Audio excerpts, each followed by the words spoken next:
Hi, everybody. It's Glenda McDonald. I'm here with the Crossfield Publishing. Welcome to the Ontario Library Association Superconference event. And I'm going to now step out and in a second just pass it to Tina. Just one quick little bit of business. If you have any questions for Joanne Culley, would you please put them in the comments? You have to be logged into YouTube in order to add those to the stream of questions. And if you have a question, begin it with Q, colon, or questions in caps. And then we have quite a few questions already in advance, and I'm not sure how many we'll get to, but I'll be manning the chat. So I'm looking forward to hearing where everybody's from. So I'm going to pass this over to you now, Tina. Hello, and welcome to the Crossfield Publishing booth at the Ontario Library Super Virtual Conference. My name is Tina Crossfield, and I'm the publisher. We are live at our booth and on YouTube, and this session is being recorded so that it can be watched later again or shared. Before we get started with author Joanne Culley, I'm going to pass the mic over to Isabel Armiento, who will read the land acknowledgement for our independent press. Thank you, Tina. So since many of us are tuning into this conference from different places, this land acknowledgement is for St. Mary's, Ontario, which is where Crossfield Publishing is located. So we'd like to acknowledge with gratitude and respect the traditional lands of the Anishinaabe-Waukee, the Attawandaron, and Tyne-Yantati nations. May we honor their teachings. Thank you, Isabel. Before we move over to Joanne and her presentation, I'd just like to tell you a little bit about her. She's an award-winning writer and documentary producer whose previous book, Love in the Air, Second World War Letters, was published in 2015. Her work has appeared in the Globe and Mail, Toronto Star, Peterborough Examiner, Legion Magazine, Our Canada, as well as on CBC and Bravo Network. She has an MA in English from the University of Toronto and a certificate in creative writing from Humber College. She grew up in Toronto and now lives in Peterborough, Ontario. Okay, so welcome, Isabel. Thanks so much, Tina, for that lovely introduction, and thanks to the Ontario Library Association for inviting me to share this presentation about Claudette on the Keys. I appreciate all those who are attending today. My novel was released last September by Crossfield Publishing, and I was blown away by the attention it received, both on CBC TV and radio, and in newspapers and magazines. Libraries have been a great support to me, both as a writer and a reader. Their online resources have been especially valuable to me throughout the pandemic. Not only was I able to access ebooks and regular hardcover books in researching my novel, but I've also joined the Peterborough Library's online book club, facilitated by Karen Bishop, who I think is attending today, which has introduced me to many authors that I haven't been familiar with. And it's been a lifeline for me socially during the pandemic. And I'm thankful that many libraries, including the Toronto, the Peterborough, Georgina, and other Ontario libraries, have acquired my book to make it more widely available to readers everywhere. I'm grateful for the support that the OLA gives to smaller independent publishers, such as Crossfield, to keep them in business and to support, in turn, the authors. So without further ado, I'm going to share a PowerPoint presentation to give you some background on the book. When I was a young girl, my grandmother Ida was a model for me of a beautiful, self-confident woman, an equal partner in her marriage and working life. She was a pianist who played on stage and on the radio in a two-piano, four-hands act with my grandfather, Harry. When my cousin Barbara and I would visit her, we'd sit at her dresser's three-way mirror, spraying ourselves with her perfume, spreading Italian balm over our faces, and gluing on her false eyelashes, all the while imagining ourselves in her glamorous life, We begged her to bring out her old trunk, stamped with labels from around the world, and take out her elegant gowns designed by Norman Hartnell. He was the designer for the Queen, she would say proudly. And as we tried them on, we would imagine her walking onto the stage from one side and Harry from the other, meeting in the middle to each sit down at a grand piano. She'd be wearing a slinky dress with her wavy blonde hair and pencil-thin eyebrows. She entertained us by playing songs such as Tenderly, The Man I Love, and Stardust. Her hands flying over the keys, she'd look at us smiling and ask what we'd like to hear next. I always wondered what led to her having such a glamorous life, and it wasn't until after her death that I found all of the newspaper clippings, the sheet music, and the programs so that I could fit together all the pieces of the puzzle. Ida was a child prodigy, playing piano at a young age by ear. When she was 4 years old, her mother took her to a parade on Yonge Street, which were welcoming the troops back from the Boer War in 1901, and they played Soldiers of the King. She came home to play it perfectly on the piano. She then went on to play pianos in the showrooms of large piano companies such as R.S. Williams, where a program said that she had 78 selections in her repertoire. Ida went on to play for the silent movies that were shown at the storefront theaters that charged a nickel for admission, called Nickelodeons. And she said that she faked it, playing dramatic music with minor chords for the tense scenes and sentimental romantic melodies for the love scenes. Popular movies at that time included those by Mary Pickford, another Canadian, Charlie Chaplin, Harold Lloyd, and his frequent love interest, Phoebe Daniels. And that's where she met Harry, who was playing piano for the silent movies in another theater across the street. The pair fell in love and married at age 16 and 18 after Ida became pregnant. They joined forces personally and professionally, first opening up a music store on Oakwood Avenue in Toronto. Ida looked after the store and played the sheet music for the customers and looked after their two sons, while Harry conducted the orchestra at the Royal York Hotel. Once their sons were a little older, they hit on the two pianos, four hands routine. It was a new genre, and composers were producing lots of music for it, such as Billy Merrill, who's produced piano arrangements of popular songs. And I often think how thrilling it must have been, to play songs such as George Gershwin's Rhapsody in Blue and Cole Porter's Night and Day for the first time. The music publishers often sent them free promotional copies in the hopes that they would play them on air, so that people at home would buy the sheet music to play on their own pianos, or buy the 78 RPM records to play on their own Victrolas.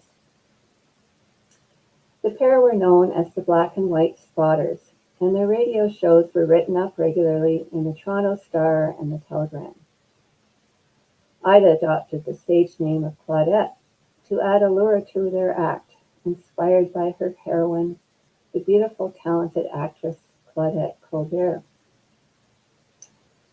During the Depression, the audiences for radio shows grew as it was an inexpensive way for listeners to tune in and enjoy free entertainment at a time when many couldn't afford to go out. The station sold airtime to advertisers to pay for the shows. My book, Claudette On the Keys, opens in 1936 in Toronto. The Depression has been raging for 6 years, and Harry and Ida, in their 30s, have established a successful career with several radio shows, as well as giving performances in theaters. The unemployment rate in Toronto is 17%, and the bread lines at the Yonge Street Mission stretch around the block. One by one, Harry and Ida's radio shows end as sponsors such as Sheriff's Marmalade pull out due to declining sales. Finally, with no work left, they walk away from a house they bought on Winnett Avenue. Like so many others, they were down on their luck. But at one of their last concerts at Shea's Hippodrome, they were spotted by a British theatrical agent, Jack Hilton, whom I fictionalize as Jack Miles in the book. He invites them to come over to England, where the music hall or vaudeville scene is still raging strong. And the British are eating up the new American music that Harry and Ida are playing. To add veracity to this part of the book, I made a trip to London, luckily just before the pandemic struck in February of 2020. I wanted to visit the places where they worked and traveled to make the descriptions of the book more vivid. While in London, they worked with Raymond Massey during his play, The Orchard Walls, and performed with Bebe Daniels, the former Hollywood star whose silent films that Ida had accompanied.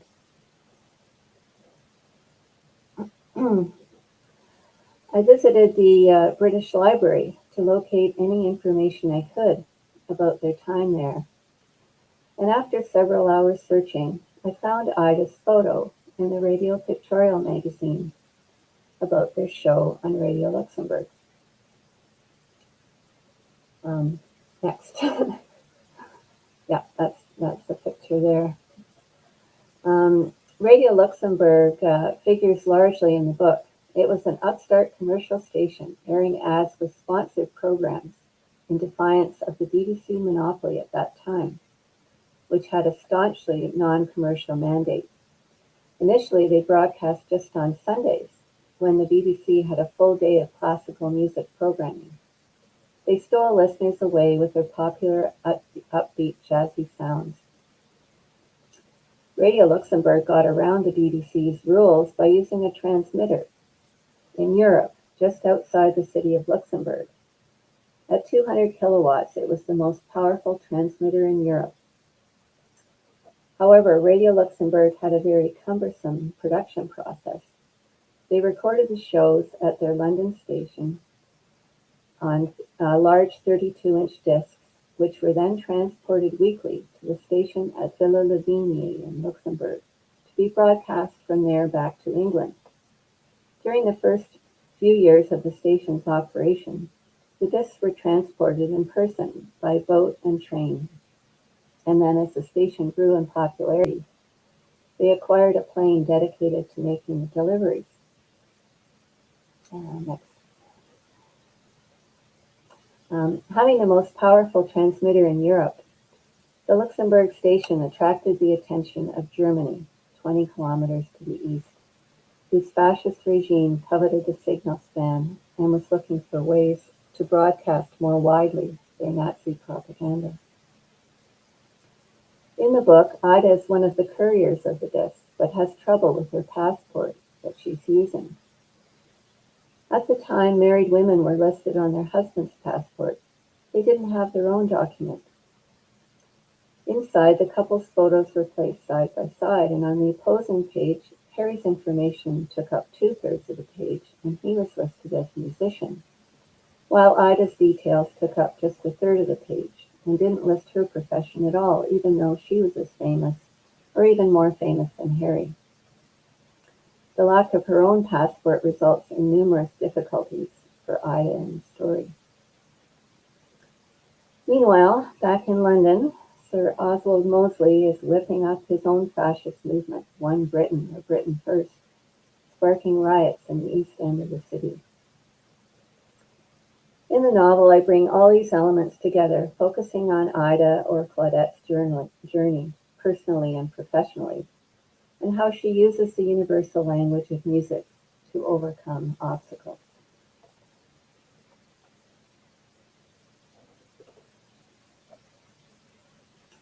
Thank you.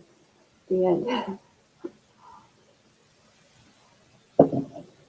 Thanks, Tina, for advancing the slides.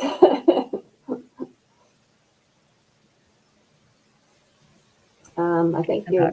Yes. Yeah, thank you. Thank you for that wonderful presentation. And the slides just bring everything into such reality that this was a true time in history, and all of these things really did happen. Mm. Okay, so we have some questions for you, and I'm going to pass the mic over to Isabel, who will kindly read them for us. Okay. Hi, everybody. Just 1 second here. I'm just lining up the questions that you've asked. And if anybody else has questions, please start them with Q or the word question. Now, we have quite a few, so I'm just going to start them one at a time. And Isabel will take over here. Sure, great. And thank you so much, Joanne. That was such an interesting presentation and sounds like a really cool book. Okay, so our first question here is, was it hard to blend fact and fiction? Well, in a way, in some ways, it was easier for me as I had the germ of the real story of my grandparents to work with. And I took real people who were involved in Harry and Claudette's lives overseas, such as I mentioned, the Hollywood star B.B. Daniels and the famous actor Raymond Massey. And I invented scenes and conversations that they may have had. I'm trying to be faithful to the personalities of the characters and the events that were taking place at that time. And figures such as Sir Oswald Mosley and Dr. Joseph Goebbels appear as themselves, pretty much. And Jack Miles and the McDonald twins, who were fellow performers, are loosely based on real people that Harry and Claudette encountered on their tour. And so even though the book is fiction, I felt it was important to stay true to the historical events and the real activities of the characters. That's really cool. And that, I guess, leads into our next question, which is, did you stay true to the history of the times? Mm-hmm.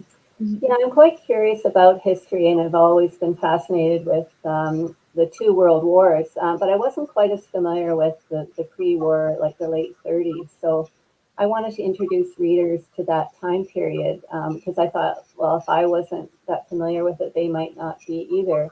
So I focused on 1936 and 1937, just before the Second World War, with the rise of fascism, not only in Germany, but in Britain also.